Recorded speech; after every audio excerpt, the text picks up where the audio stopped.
আগামীতে যদি ওনার পর্দার মাইক্রোওয়েভ লাগে, আমি আমার তরফ থেকে ওনাকে একটা মাইক্রোওয়েভ দিতে চাই, এবং আমি প্রধানমন্ত্রীকে রিকোয়েস্ট করতে চাই যদি ওয়াশিং মেশিনটা উনি দেয়, এবং হোম মিনিস্টার থাকলে আমি বলতাম যে উনি পর্দাটা যদি কিনে দিয়ে ওনার সংসারটা আমরা গোছায় দিতে পারতাম।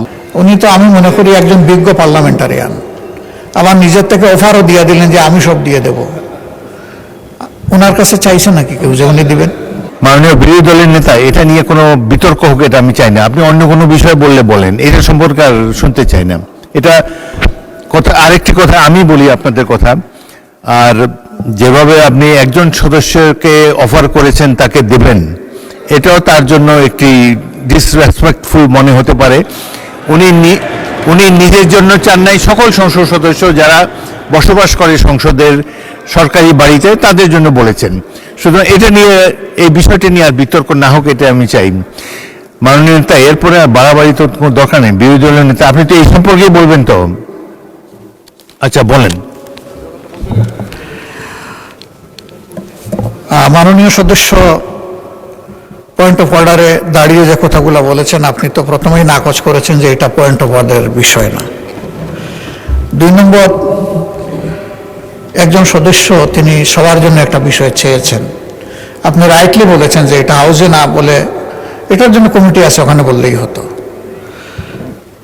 কিন্তু তিনি এইটাকে সূত্র ধরে আবার আরেকটা, যে গাড়ি বাড়ি সব নিয়ে আসলেন।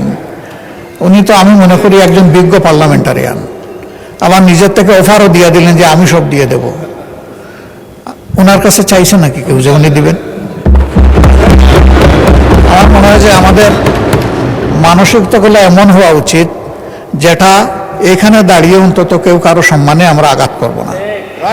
আমরা আশা করব যে আমি সহ আমরা সকলে আগামীতে এগুলোর প্রতি আরো যত্নশীল হব। ধন্যবাদ মাননীয় স্পিকার।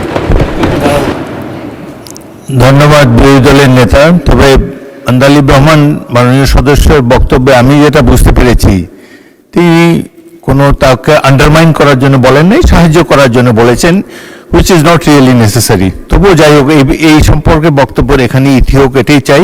ইউটি ফার্স্টের সাথে ট্রেড করুন যে কোনো জায়গা থেকে, ক্যাম্পাসে ক্লাসের ফাঁকে, ঢাকায় জ্যামে বসে কিংবা ঘরে বসে। ট্রেডিং এখন হাতের মুঠোয়, তাই ট্রেড করুন যখন খুশি, যেখানে খুশি।